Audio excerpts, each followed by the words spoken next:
ശ്രദ്ധിക്കണേ, വാർദ്ധക്യ സഹജമായ രോഗങ്ങളിൽ നിന്ന്, പ്രയാസങ്ങളിൽ നിന്ന് രക്ഷ കിട്ടാനും അതേപ്രകാരം മറ്റുള്ളവർക്കിടയിൽ പറയാൻ പോലും മടിക്കുന്ന വിധത്തിലുള്ള രോഗങ്ങളെ കൊണ്ട് പ്രയാസപ്പെടുന്നവർ അതിൽ നിന്ന് രക്ഷപ്പെടാൻ, അങ്ങനെയുള്ള രോഗങ്ങൾ വരാതിരിക്കാൻ മുത്ത് റസൂൽ നമ്മളോട് സുബഹിക്ക് ശേഷം ചൊല്ലാൻ നിർദ്ദേശിച്ച അതിപ്രധാനപ്പെട്ട ഒരു ദിക്റും പ്രാർത്ഥനയുമാണ് ഇന്ന് പറയുന്നത്.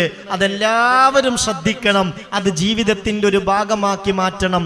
അല്ലാഹു തൗഫീക്ക് നൽകട്ടെ. സുബ്ഹാന റബ്ബിയൽ അലീം വബിഹംദിഹി, സുബ്ഹാന റബ്ബിയൽ അലീം വബിഹംദിഹി, സുബ്ഹാന റബ്ബിയൽ അലീം വബിഹംദിഹി. ഇത് 3 തവണ ചൊല്ലുക. സാധാരണ നമ്മളുടെ നിസ്കാരത്തിൽ റുക്കൂഇൽ ചൊല്ലാറുള്ള ദിക്ർ സുബ്ഹാന റബ്ബിയൽ അലീം വബിഹംദിഹി, അത് 3 തവണ ചൊല്ലുക. അതിനുശേഷം ഇങ്ങനെ ദുആ ചെയ്യണം.